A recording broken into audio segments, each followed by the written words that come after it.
Assalamu alaikum rahmatullahi wa barakatuh and welcome to News in Focus. This interview will be available on our YouTube channel, which is Hilaal TV.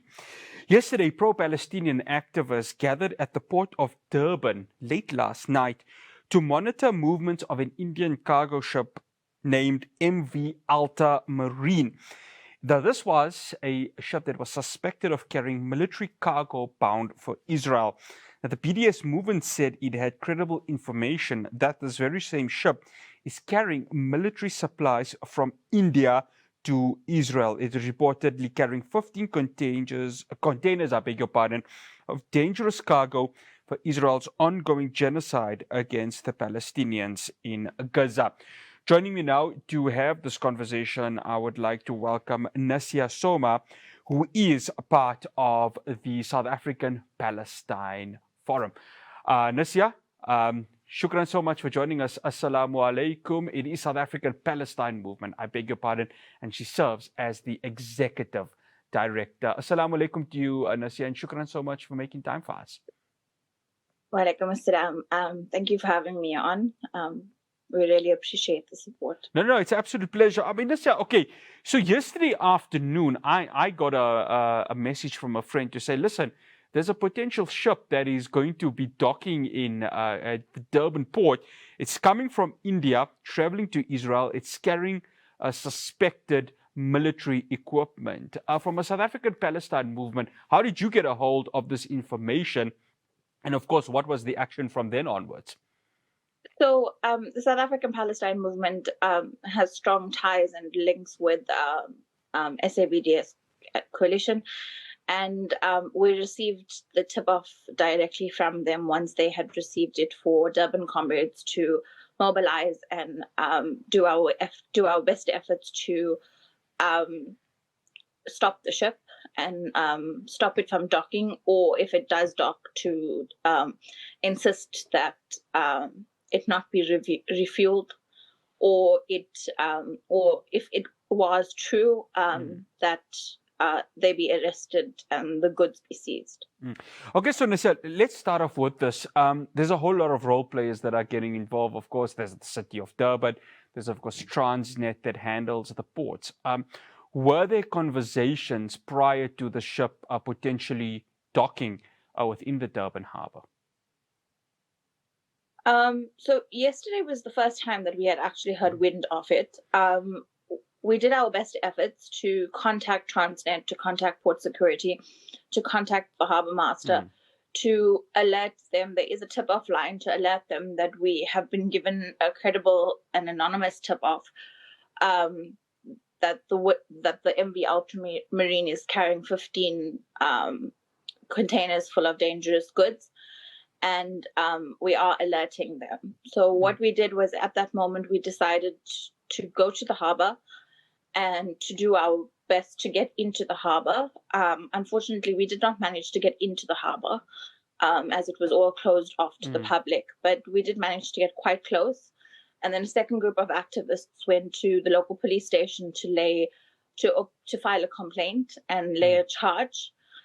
So that was very fruitful, because what the local police station at Maiden Wharf did was they said that they would contact Transnet, and that the colonel would actually liaise with Transnet and Port Security to board the ship before it's allowed any anchorage, before it's allowed to even enter the actual Durban port. And they would then inspect the goods and investigate what's on the ship. And then they would report back to us and let us know. So that is all is happening today.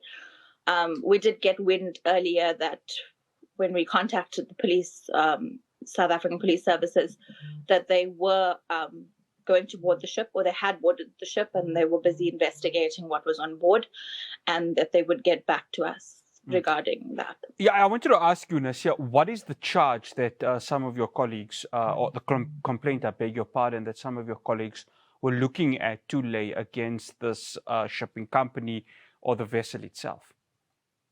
So, I'm not. So basically, the charge that we wanted them to lay was that our South Africa is not neutral in this. Like our constitution, our foreign policy, and our international obligations require that we do not allow our ports to be used as transit points for arms or goods that may fuel war crimes or genocide.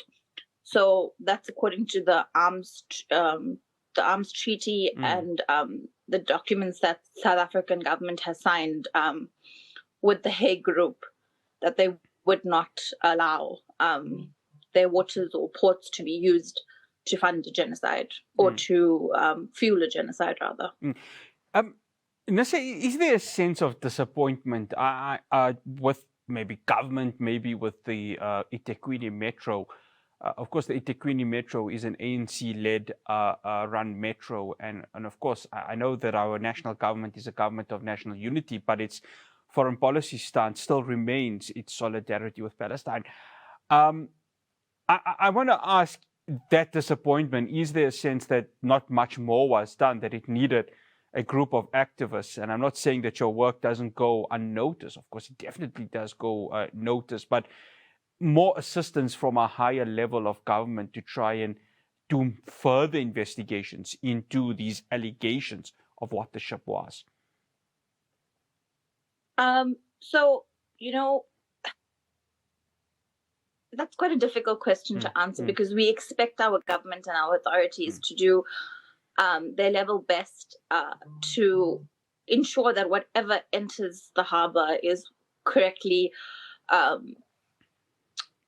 allocated and there's full transparency. I know that ships have to declare a manifest before they enter the harbour. We are not privy to Transnet's actual schedule on doing that. We don't know like how many nautical miles away do they start that process. So I can't speak to that directly.